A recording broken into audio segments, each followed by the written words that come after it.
11세기 영국 머시아 지방에 백성들이 많은 세금으로 짓눌려 삶이 피폐해지자 고디바 백작 부인은 남편 레오프릭 백작에게 세금을 낮춰달라고 간청했습니다.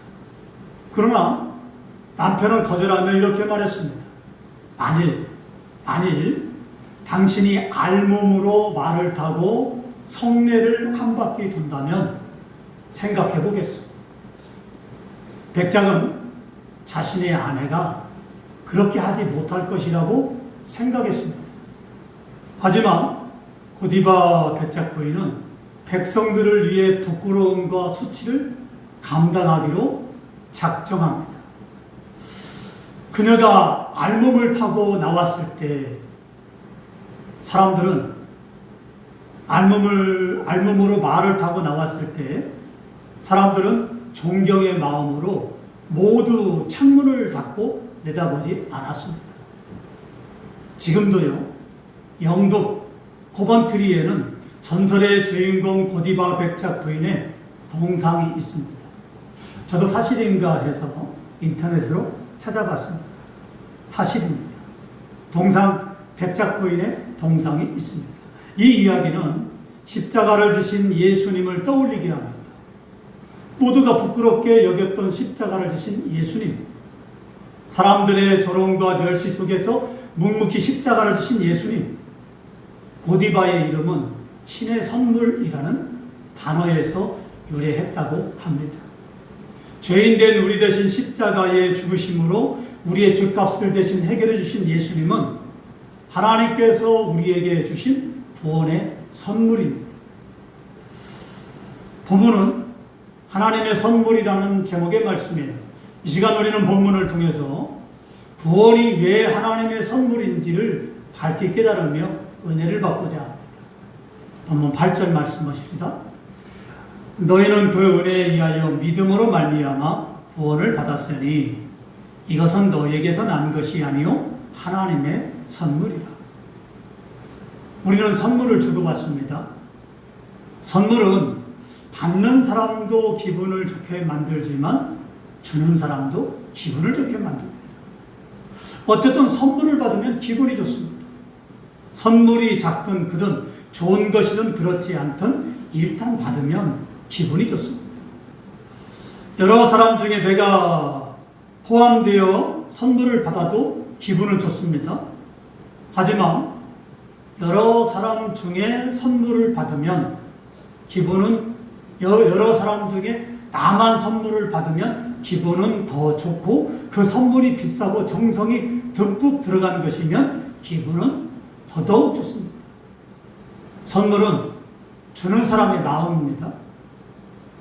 누구에게 선물을 주든 그것은 주는 사람의 마음이죠. 또한 어떤 선물을 줄 것이냐도 주는 사람의 마음이에요. 우리가 생일 선물로 어떤 선물을 받고 싶다고 말합니다. 그러면 받고 싶은 선물을 받을 수도 있고 아니면 선물을 주는 사람의 형편상 다른 선물을 줄 수도 있습니다. 중요한 것은 선물은 주는 사람의 마음이라는 거예요. 누구에게 어떤 선물을 주느냐, 이것은 주는 사람의 마음이라는 것입니다. 한례로 우리나라에서 대통령 취임식이라든가 어떤 나라에서 크게 기념할 일이 있으면 대통령이 기념시계를 만들어서 발행을 합니다. 그래서 청와대에서 시계를 만들어 가지고 시계를 받을 사람에게 선물을 보내죠. 그러면 이때 청와대에서 누구에게 대통령의 시계를 보낼 것인가를 명단을 작성합니다. 그런 후 명단을 작성한 사람들에게 대통령의 시계 선물을 보내죠. 바로 이 선물이라는 것은 이렇게 주는 사람의 마음이라는 거예요. 내가 아무리 대통령의 이 시계를 받고 싶다고 해도 받을 수 있는 게 아니에요. 나 좀 대통령의 선물을 좀 달라고. 아무리 뗐어도 대통령의 선물을 받을 수 없습니다. 구원도 이와 마찬가지입니다. 그래서 구원은 하나님의 선물이라는 것입니다. 할렐루야. 내가 구원받고 싶다고 해서 구원받은 게 아니에요. 구원받고 싶다고 떼서도 구원받는 게 아니더라 이 말이죠. 하나님은 구원을 주고 싶은 자에게 주는 것이죠. 아무리 내가 달라 해도 하나님이 구원을 주시고 싶지 않은 자에게는 구원을 주지 않습니다. 그러니 우리가 구원받고 하나님께 나와서 예배드린다는 게 얼마나 큰 축복입니까? 이건 축복 중에 가장 큰 축복이에요. 그렇기 때문에 우리가 예배를 소중히 여겨야 되고 예배의 목숨을 걸어야 되고 또 하나님께 이 구원받은 것에 대해서 정말로 감사해야 돼요. 왜냐? 이 구원은 아무나 받을 수 있는 게 아니기 때문에. 선물은 주는 사람 마음이라고 했습니다. 누구에게든 선물을 주고 누구에게는 선물을 주지 않고는 주는 사람의 마음에 달려 있어요. 세상에 수많은 사람들이 있습니다. 그러나 하나님은 수많은 사람 중에 나를 콕 집어서 선택하여 구원해 주셨습니다. 이런 구원은 전적인 하나님의 은혜에서 비롯되었습니다. 그래서 본문 8절 말씀은 이렇게 시작합니다. 너희는 그 은혜에 의하여, 너희는 그 은혜에 의하여 구원을 받았다는 것입니다. 우리가 무엇으로 인해 구원을 받은 것입니까? 은혜. 하나님의 은혜로 구원을 받았어요. 즉 우리의 구원은 전적인 하나님의 은혜에 의해서 이루어진 것이라는 것입니다. 만약에 하나님이 우리를 긍휼히 여겨주시고 은혜를 주시지 않았더라면 우리는 구원받을 길이 없어요. 저도 어렸을 때 학생 때 생각납니다. 어렸을 때 여름 성경학교 이맘때 성경학교를 하죠. 한두 번은 나갔어요. 그리고 이제 중학생이 되고 고등학생이 되니까 안 나갔어요. 나간 적이 있습니다. 중3 때, 그때 한 몇 주 나갔어요. 겨울에 12월 달에 몇 주 나가고 졸업장을 받았어요. 지금도 졸업장을 가지고 있습니다. 한 2, 3주 나갔을까요? 졸업장을 주니까 졸업장을 가지고 있는데, 이야, 하나님의 은혜일까요? 저는 이제 그때만 해도 고등학교, 이제 중학교 졸업하고 고등학교에 들어갔는데, 그때 이제 믿음이 없으니까, 예? 그러니까 이제는 후배들이, 이제는 친구들이 또 동네에서, 이제는 동네에 학생들이 교회에 나가니까 제가 그 아이들에게 비웃었던 기억이 나요. 야! 뭐 교회 나가면 떡이 나오냐 밥이 나오냐? 성경책을 들고, 그때는 성경책을 들고 교회에 이제 차 타고 가는 게 아니라 걸어갔지 않습니까? 꽤 먼 거리를 걸어가요. 그 만나는 그 아이들마다 제가 비웃었어요. 너 연회장 가지? 이렇게 비웃었습니다. 자, 이렇게 이제 비웃었는데 하나님은 교회에 몇 번 나갔지만 저를 잊지 않았어요. 잊지 않았어요. 그 몇 번 나간 그 교회를 하나님은 그것을 잊지 않고 저를 구원해 주었는데, 때가 이르면 하나님께서는 콕 집어가지고 너는 교회 나와야 된다. 너는 나를 믿어야 된다. 너는 예수 믿고 구원받아야 된다라고 하나님이 강제적으로 끌어당겼어요. 그때가 고2, 고3이었습니다. 그래서 만성축농증, 어느 날 갑자기 코에서 썩은 내가 나고 만성축농증에 걸리게 만들고, 그래서 병원에 가서 약으로도 고치지 못하는 그 축농증을 하나님께서 능력으로, 하나님의 은혜로 고칠 수밖에 만들었어요. 그 독한 약을 먹으면서 그렇게 한 1년 동안 그렇게 있었는데요. 이제 하나님이 그 약으로도 안 되고, 이제는 수술로도 안 되고, 이제는 병원으로도 안 되고, 의사로도 안 되는 이 질병을 하나님께서 능력으로 고쳐버렸습니다. 제가 기억나요? 하나님의 능력으로 고침받을 때 코가 막힌 코가 뻥 뚫렸어요. 코로 숨 쉬는 축복. 이게 얼마나 대단한지 아십니까? 막혀보지 않은 자는 몰라요. 코가 꽉 막혀서 코로 숨 쉬지 못할 때 얼마나 답답한지 아십니까? 그 독한 약을 먹을 때, 그 학교에서 공부할 때 독한 약을 먹고 소화가 안 돼서 속이 쓰리고 힘들 때 그 고충을 아십니까? 그런데 하나님의 능력으로 고침받았을 때 코로 숨쉬게 되고 더 이상 약을 먹지 않아도 될 때, 그 해방감이라는 것은 엄청난 축복이었어요. 바로 그렇습니다. 이게 하나님의 은혜죠. 그래서 예수님을 구주로 고백하게 만들고 눈물로 기도하게 만들고 하나님의 은혜가 얼마나 큰지 깨닫게 만들고 나는 평생 이제 죽을 때까지 하나님만을 섬기겠습니다. 하나님께 예배하겠습니다. 나는 하나님만 따르겠습니다. 나는 이제는 예수님이 십자가를 짊어지고 주님의 뒤를 따르겠습니다라고 작정하는 기도가 나옵니다. 대단하지 않습니까? 바로 이게 하나님의 불가항력적인 하나님의 은혜라는 것입니다. 내가 예수 믿고 싶어서 믿은 게 아니라는 거예요. 때가 이르면 하나님께서 각자에 맞는 때에 하나님이 여러 가지 방법으로 하나님께서 부르십니다. 어떤 사람은 부드럽게 부르기도 하지만 어떤 사람은 강하게 부르기도 하십니다. 그렇죠? 자, 이렇게 불가항력적인 하나님의 은혜, 장로교 창시자 칼빈의 웨스트민스터 신앙고백서에는 이 불가항력적인 하나님의 은혜에 대해서 이렇게 말하고 있습니다. 잘 들어보세요. 하나님께서는 생명에 이르도록 애정하신 모든 사람을 자신이 정하시고 적당하다고 생각하시는 때에 효과적으로 부르시되 그의 말씀과 성령으로 하시며 그들이 태어나면서부터 처해 있는 죄와 사망의 상태에서 불러내어 예수 그리스도로 말미암은 은혜와 구원으로 인도하신다. 또한 그들의 마음을 영적으로 구원에 관하여 깨우쳐서 하나님의 일들을 이해하게 하시고 그들의 돌같이 굳은 마음을 제하시고 그들에게 살같이 부드러운 마음을 주시며 그들의 의지를 새롭게 하시고 그 전능하신 능력으로 그들이 선한 것을 결심하게 하시며 효과적으로 그들을 예수 그리스도께로 이끄신다.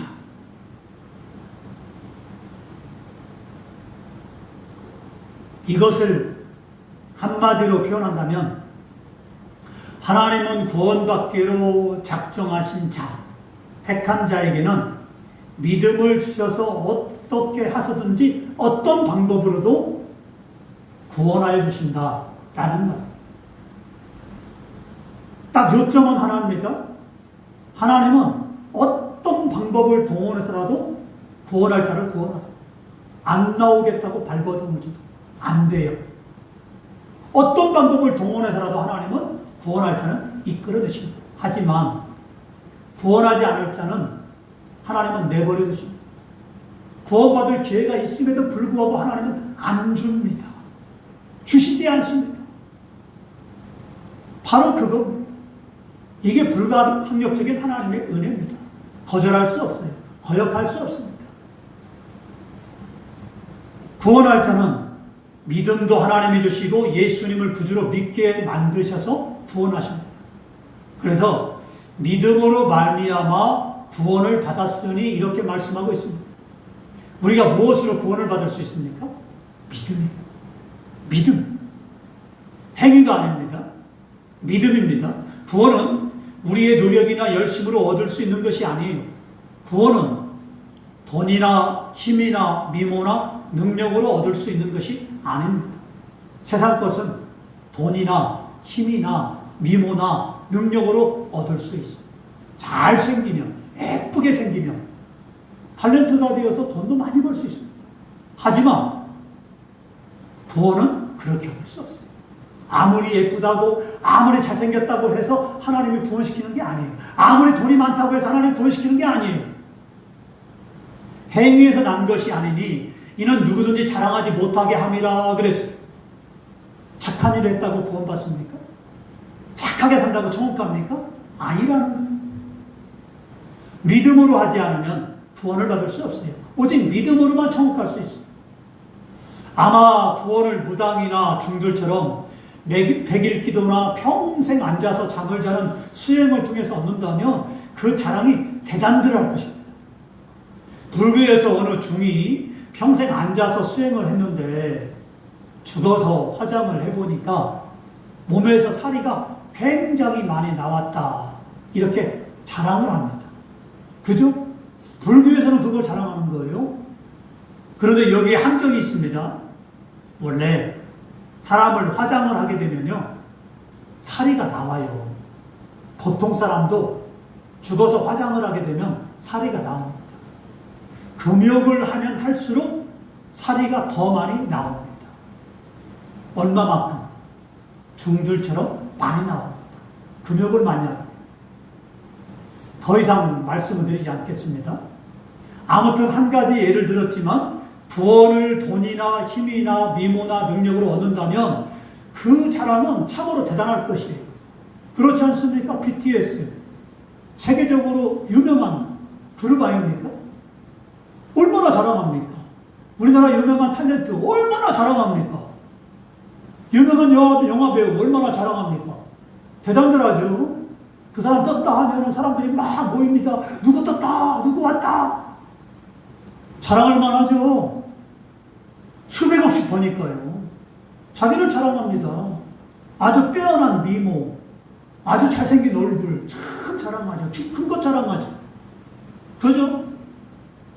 자, 그러나 구원은 그렇게 자랑할 수 없다는 것이에요. 바로 그것입니다. 자, 이렇게 될 것을 너무나 잘 아시는 하나님은 누구든지 구원을 자랑하지 못하게 하기 위해서 오직 예수님을 믿는 믿음으로만 값없이 구원을 받게 했습니다. 그러므로 우리가 누구나 구원을 받을 수 있는 것은 너무나 쉽고 너무나 높습니다.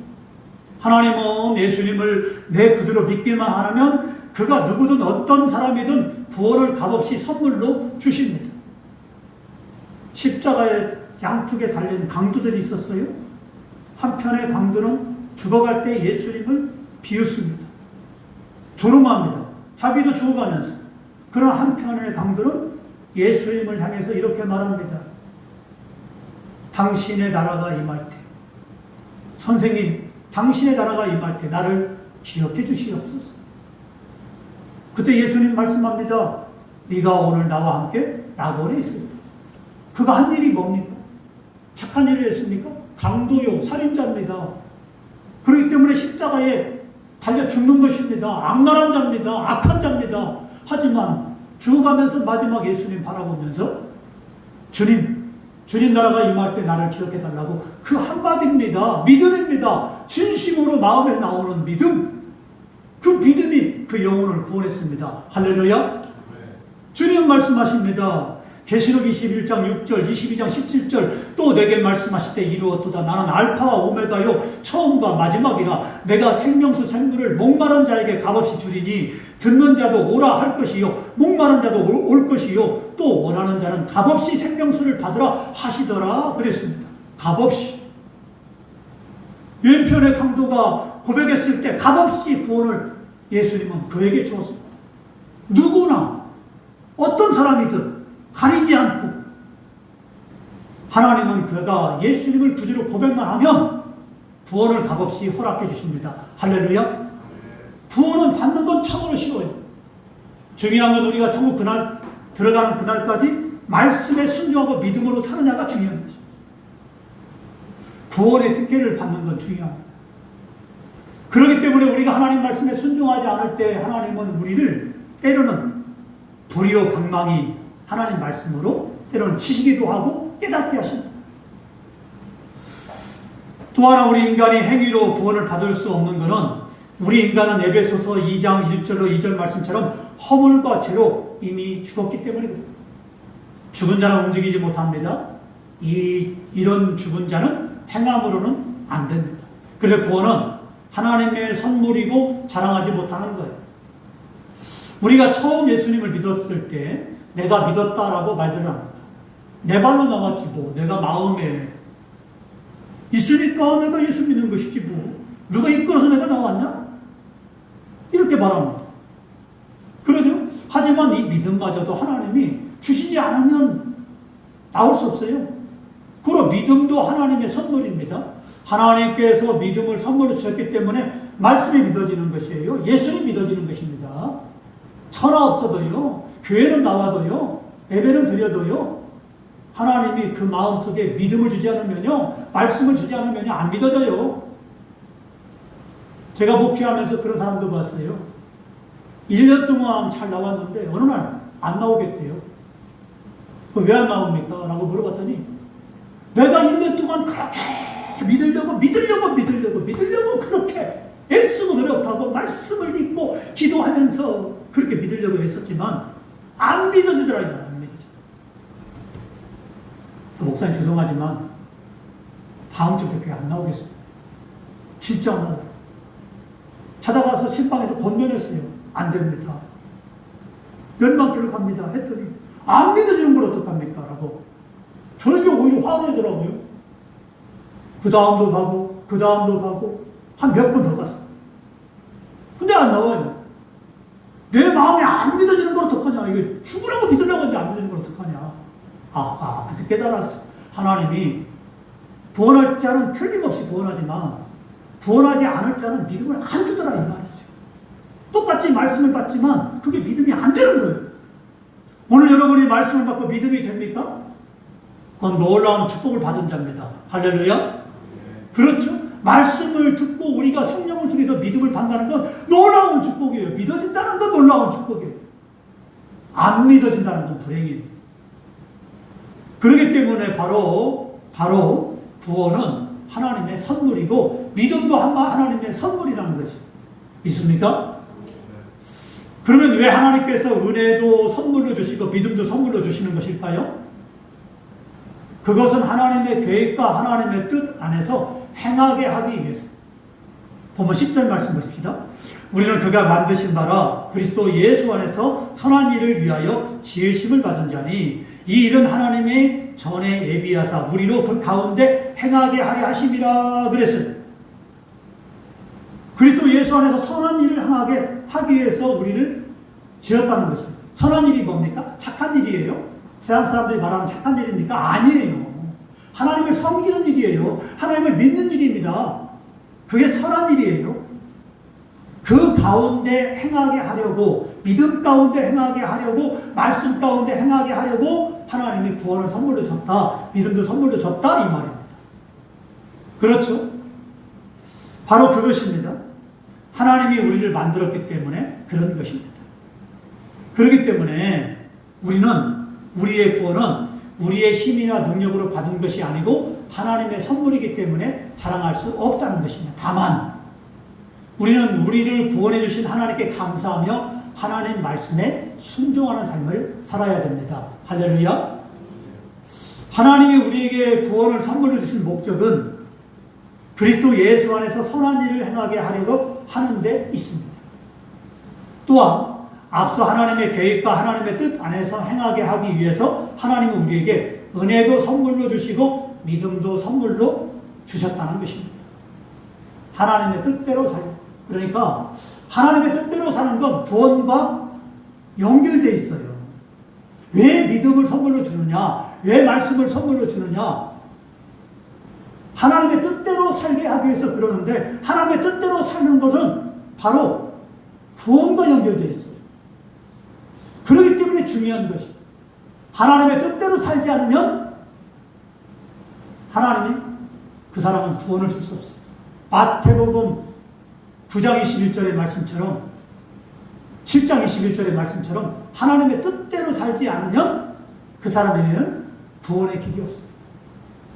그렇기 때문에 하나님이 우리에게 믿음을 선물로 주시고 그리고 또한 우리에게 구원을 선물로 주셨습니다. 중요한 건 우리가 이제는 이 은혜도 선물로 받고 믿음도 선물로 받았다는 것입니다. 그러면 이것이 무엇일까요? 그러면 이것은 하나님을 영화롭게 하는 것과 하나님을 영화롭게 하기 위해서 하기 위한 일을 행하는 것입니다. 자, 중요한 건 우리가 은혜도 선물로 받고 믿음도 선물로 받은 건 또 하나 하나님을 영화롭게 하기 위해서 주셨다는 것입니다. 하나님을 영화롭게 하는 것이 무엇입니까? 바로 그것은 하나님을 높여드리며 하나님을 기쁘시게 하는 것입니다. 오늘 여러분이 살아갈 때 하나님을 높이고 있습니까? 아니면 나를 위해 살고 있습니까? 내 영광, 내가 잘 되는 것, 내가 건강한 것, 나의 영광을 위해 살고 있습니까? 아니면 하나님을 높여드리며 하나님의 뜻대로 살고 있습니까? 믿음이라는 것은 하나님을 높여드리는 것이에요. 하나님 말씀에 순종하면서 하나님을 높여드리고 하나님의 뜻대로 사는 게 믿음입니다. 다른 것이 아닙니다. 내가 교회 나왔다, 내가 예배 드린다, 이게 믿음의 전부가 아니더라 이 말이죠. 믿음의 완성은 무엇이냐? 하나님 말씀에 순종하면서 하나님의 뜻대로 사는 것이. 하나님의 뜻대로 사는 게 하나님을 높여드는 것이. 그렇게 하기 위해서 우리에게 은혜의 선물을 주시고 믿음도 선물로 주는 거예요. 바꿔 말하면 결론적으로 내가 하나님의 뜻대로 하나님 말씀을 가지고 살아갈 때 그게 내가 믿음이 되는 것이고 그게 구원과 연결되는 것이고 그게 구원의 문을 열어주는 거예요. 그래서 내가 죽은 다음에나 아니면 하나님의 심판대 섰을 때 하늘문이 열리고 천국문이 열리고 내가 천국 안으로 들어갈 수 있는 것은 오늘 내가 오늘 하나님 말씀을 가지고 하나님을 말씀에 순종하며 하나님을 기쁘시게 하는 삶을 살아갈 때 그게 구원의 열쇠가 되는 것입니다. 오늘 여러분들이 이렇게 하나님 말씀에 순종함으로 구원의 길로만 복된 길로만 그러므로 하나님의 은혜 가운데 복된 삶을 살아가는 저와 여러분 되기를 주의 이름으로 축원합니다.